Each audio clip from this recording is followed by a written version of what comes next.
On another historic moment, this is perhaps outside, but perhaps within your space of frameworks that you think about that just happened, I guess, a couple of weeks ago is I don't know if you're paying attention at all. Is the GameStop Oh and yeah, Wall Street that's bets. super fun.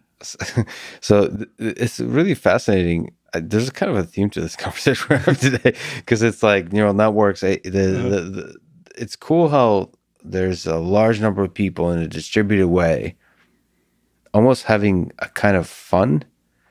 We're able to take on the powerful elites, elite hedge funds, centralized powers, and overpower them. Do you have well, thoughts I on mean, this whole saga?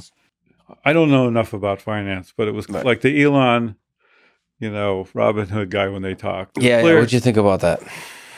Well, the Robin Hood guy didn't know how the finance system worked. That was clear, right? He was treating like the people who settled the transactions as a black box. Hmm. And suddenly somebody called him up and say, "Hey, black box calling you. Your transaction volume means you need to put up $3 billion Yeah. right now." And he's like, "I don't have $3 billion. Like, I don't even make any money on these trades. Why do I owe $3 billion?" Well, you're sponsoring a trade. So, Yeah. so there was a set of abstractions that, I don't think either, like now he understands it. Like this happens in chip design. Like Mhm. you buy wafers from TSMC or Samsung or Intel, and, they say it works like this, and you do your design based on that. And then chip comes back and it doesn't work. And then suddenly you start having to open the black boxes. Mhm. Like, do transistors really work like they said? What's the real issue? So, so there's a whole set of things that created this opportunity, and somebody spotted it. Now, people spot these kinds of opportunities all the time. There's been flash crashes. There's been, there's always short squeezes are fairly regular. Every CEO I know hates the shorts Mhm. because they're manipulating.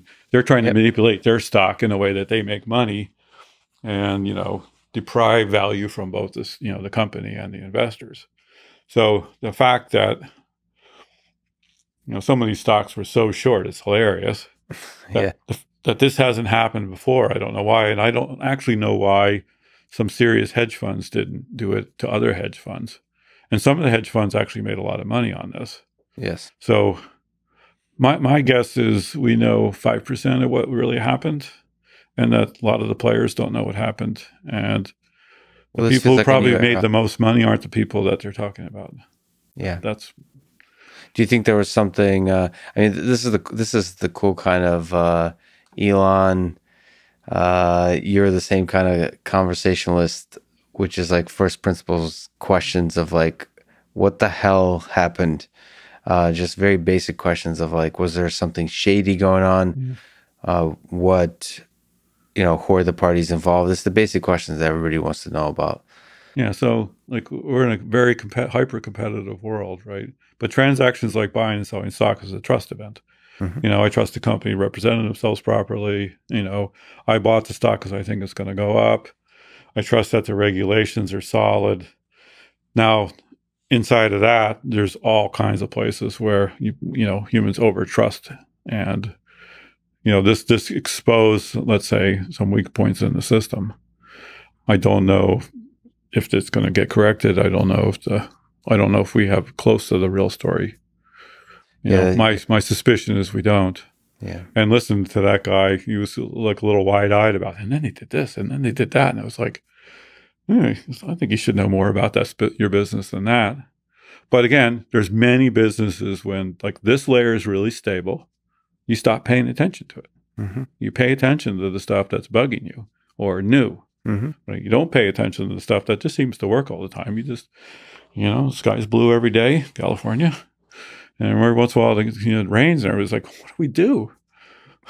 Somebody go bring in the lawn furniture. Like it's getting wet. We don't know why yeah, it's getting wet. yeah. It Sky doesn't was blue always for like work. 100 days, and now it's, so But part of the problem here with Vlad, the CEO of Robinhood, is the scaling. Is that what we've been talking about? Is there's a lot of yeah. unexpected things that happen with the scaling, and you have to be. I think the scaling forces you to then return to the fundamentals. Well, it's interesting because when you buy and sell stocks, the scaling is, the stocks can only move in a certain range. And if you buy a stock, you can only lose that amount of money.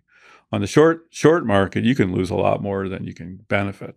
Yeah. Like it has a weird cost function, or whatever the right word for that is. Mhm. So he was trading in a market where he wasn't actually capitalized for the downside if it got outside a certain range.